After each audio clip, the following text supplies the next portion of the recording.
नमस्कार स्टूडेंट्स। हम 8 चैप्टर कर रहे हैं जिसका नाम है सुधा मूर्ति। तो हमने आगे क्या देखा कि सुधा मूर्ति को फिर टेल्को कंपनी में इंटरव्यू के लिए बुलाया जाता है। हाँ, और वहाँ पे उनका इंटरव्यू चल रहा होता है। फिर अभी आगे क्या होगा वो आज हम पढ़ेंगे। एक लंबे साक्षात्कार के बाद अंत में उस वृद्ध सज्जन ने मुस्कुराते हुए कहा, ठीक है, ये शुरुआत तुमसे ही की जाती है, बधाई। लंबी साक्षात्कार यानी बहुत लंबा इंटरव्यू चढ़ा ना, उनका इंटरव्यू बहुत बड़ा था। फिर उसके बाद जो वो वृद्ध सज्जन सुधा मूर्ति जी का इंटरव्यू ले रहे थे न, तो उन्होंने कहा कि ठीक है, अभी ये शुरुआत हम तुमसे ही करते हैं। और बधाई मतलब उनको उस कंपनी में जहाँ पे मतलब लिखा था नोटिस बोर्ड के ऊपर कि हमारी कंपनी में स्त्री उम्मीदवार को आना अलाउड नहीं है, मतलब कोई भी स्त्री उम्मीदवार एप्लीकेशन ना करे। उसी कंपनी में सुधा मूर्ति को अपॉइंट किया गया। टेल्को यानी कि टाटा में इंजीनियर के पद पर नियुक्त ये प्रथम महिला इंजीनियर थी। ये बहुत बड़ी टाटा की कंपनी थी।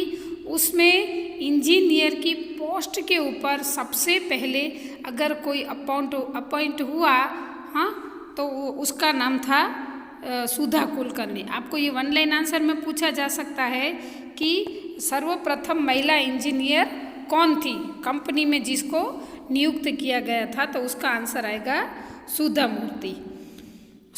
कुलकर्णी। हाँ, सुधा मूर्ति भी चलता है और सुधा कुलकर्णी। सुधा कुलकर्णी का विवाह टेल्को कंपनी में कार्यरत श्री नारायण मूर्ति के साथ हुआ था। फिर क्या हुआ, उनके साथ ही कंपनी में काम करने वाले नारायण मूर्ति के साथ उनकी शादी हुई। 8 वर्ष तक टेल्को को अपनी सेवाएं देने के बाद सन 1982 में उन्होंने अपने पद से त्यागपत्र दे दिया और बेंगलुरु में अपने पति श्री नारायण मूर्ति के साथ इन्फोसिस कंपनी खोली। फिर उन्होंने क्या किया कि इस कंपनी में टाटा के टेल्को कंपनी में 8 साल तक उन्होंने काम किया। फिर 1982 में उन्होंने त्यागपत्र यानी कि रेजिग्नेशन दे दिया। फिर बेंगलुरु में अपने पति नारायण मूर्ति के साथ उन्होंने इन्फोसिस कंपनी खोली। मतलब दोनों हस्बैंड वाइफ ने मिलकर बहुत बड़ी कंपनी उन्होंने खोली। तो ये सुधा कुलकर्णी के एक दृढ़ निश्चय का प्रताप था कि उन्होंने जिस कंपनी में काम किया वो उस कंपनी के लिए उनका फर्स्ट एक्सपीरियंस था और कंपनी का भी फर्स्ट एक्सपीरियंस था कि कोई लेडी उनकी कंपनी में इंजीनियर बने। और इतने अच्छे काम करने के बाद उनको अच्छे एक्सपीरियंस मिले और उसके बाद फिर अपने पति के साथ मिलकर उन्होंने ऐसा सोचा कि कुछ आगे करना चाहिए। इतना ही सोच के बैठ नहीं गई और बड़ा सोचकर उन्होंने न्यू कंपनी खोलने का निर्णय किया। दोनों की मेहनत और लगन से इन्फोसिस ने दिन दूनी और रात चौगुनी उन्नति की। दिन दूनी और रात चौगुनी यानी कि दिन को डबल और रात को उसका भी डबल का भी डबल, मतलब गुजराती में 4 गणी, डबल અને પછી 4 गणी। इतनी उसकी कंपनी, दोनों पति पत्नी ने इतनी मेहनत की कि उनकी कंपनी फिर बहुत ही आगे बढ़ गई। सुधा मूर्ति 1996 में इन्फोसिस फाउंडेशन की चेयरपर्सन बनी। फिर वो इन्फोसिस फाउंडेशन की चेयरपर्सन बनी। इस फाउंडेशन के माध्यम से वे सामाजिक विकास के अनेक कार्य कर रही है। उन्होंने कर्नाटक राज्य के सभी सरकारी स्कूलों में एक कंप्यूटर और लाइब्रेरी की योजना बनाई और उसे कार्यरूप किया। फिर उन्होंने कंपनी के साथ बहुत ही काम करके सामाजिक कार्य करना भी उन्होंने शुरू किया। क्या किया, कर्नाटक राज्य की सभी गवर्नमेंट जितनी भी स्कूलों थी सब स्कूलों में एक कंप्यूटर और लाइब्रेरी बनाने के योजना बनाई और वहाँ पे कार्यरूप किया। वह मतलब वहाँ पे ये दोनों स्टार्ट भी हो गए। सुधा मूर्ति ने स्वयं को अब पूर्ण रूप से समाज सुधारक के लिए समर्पित कर दिया। बेल्लारी, बीजापुर, हुबली आदि के अस्पतालों को उच्च तकनीकी चिकित्सा उपकरण उपलब्ध करवाए। फिर उन्होंने अपने आप को पूरा समाज सेवा में इन्वॉल्व कर दिया। हाँ, फिर जो ये थे बेल्लारी, बीजापुर, हुबली आदि जो इन सभी अस्पतालों को नई नई टेक्निकल चिकित्सा उत्पन्न हो, मतलब अभी के ज़माने के हिसाब से वहाँ सबका इलाज हो सके, ऐसे जो ऑपरेशन के लिए सामान चाहिए, वो जो भी चाहिए वो सब उन्होंने वहाँ पे उपलब्ध करवा दिया। कांची में कैंसर अस्पताल, औरंगाबाद, बेल्लारी, गुलबर्ग, पुट्टुमलाई, बेंगलुरु आदि में चिकित्सा सहायक तथा उस्मानाबाद जिला, उड़ीसा के कालाहांडी और आंध्र प्रदेश के सूखा पीड़ित क्षेत्र में राहत के कार्य करवाए। चिकित्सा यानी कि हॉस्पिटल, दवाई खाना, तो इन्होंने इन सभी जगह पे अस्पतालों में भी काम किया, मतलब हेल्प की कि जो लोग हैं उनको अच्छे से इलाज मिले, अच्छे से इलाज करवा सके।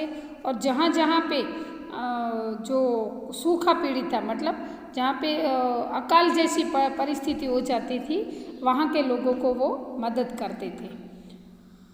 उनके अनेक अथक प्रयास से कर्नाटक के 800 से अधिक गांवों में कंप्यूटर शिक्षा पर 1 करोड़ रुपया लगाया गया और 3000 से अधिक पुस्तकालय खोले गए। कर्नाटक में 800 से अधिक गांव में कंप्यूटर पर एजुकेशन मिले और उसके लिए 1 करोड़ रुपया लगाया और सभी वो उसमें स्कूल्स में, कर्नाटक के सभी गांव में या तो स्कूल्स में 3000 से ज़्यादा लाइब्रेरी खोली गई।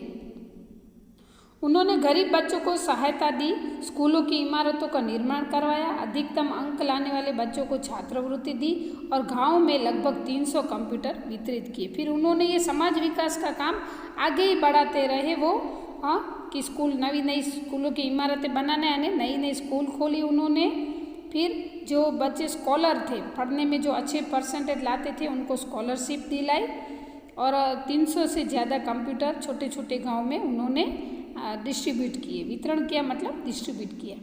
13 पुस्तकों की लेखिका सुधा मूर्ति को उनके कार्यों के लिए उन्हें अनेक पुरस्कार दिए गए, जिनमें से प्रमुख है कर्नाटक राज्योत्सव पुरस्कार, ओजस्विनी पुरस्कार, मिलेनियम महिला शिरोमणि पुरस्कार, women of the year 2002 FM radio द्वारा, फिर राजलक्ष्मी पुरस्कार आदि।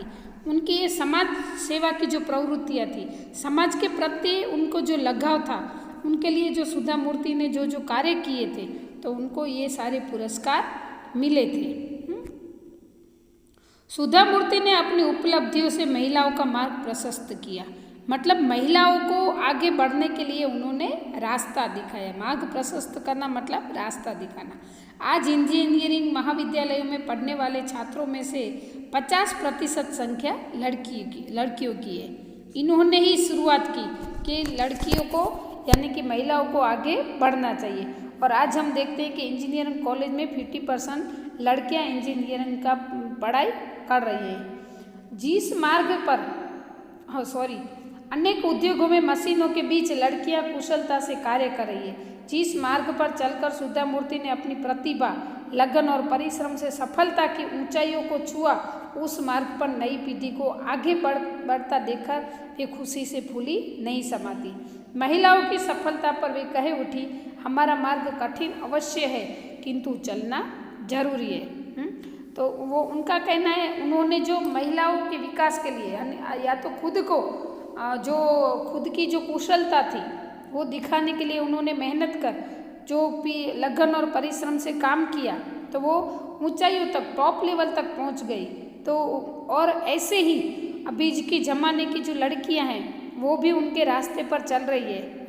हर एक क्षेत्र में, उद्योग में, कंपनी में, जो बड़े बड़े उद्योग है, बड़ी बड़ी कंपनियां हैं, बड़ी बड़ी ऑफिसें हैं, यानी कि सांसद भवन तक भी महिलाओं को अभी पद नियुक्त हुआ है।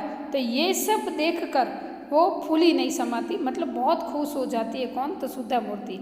उन्होंने एक मंत्र दिया है लेडी के लिए कि क्या दिया है सफलता पर, वो कह उठती थी, क्या कहती है कि हमारा मार्ग कठिन अवश्य है।